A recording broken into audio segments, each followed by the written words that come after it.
گر یک سر موی از رخ تو روی نماید، بر روی زمین خرقه و زنار نماند.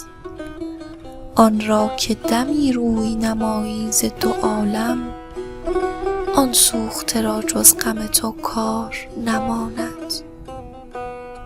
گر برفکنی پرده از آن چهره زیبا، از چهره خورشید و مه آثار نماند. در خواب کنی سوختگان را ز می عشق، تا جز تو کسی محرم اسرار نماند.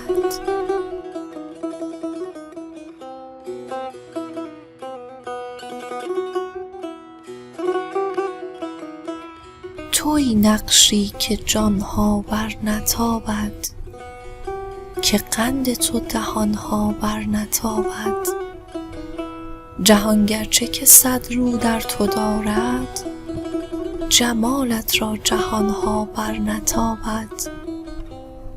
روان گشتند جانها سوی عشقت، که با عشقت روانها بر نتابد. درون دل نهان نقشیست از تو، که لطفش را نهانها بر نتابد.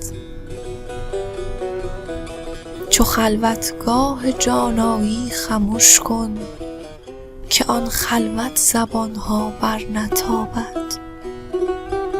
بد و نیک ار ببینی نیک نبود، از آن بگذر کز آنها بر نتابد. بگو تو نام شمس الدین تبریز، که نامش را نشانها بر نتابد.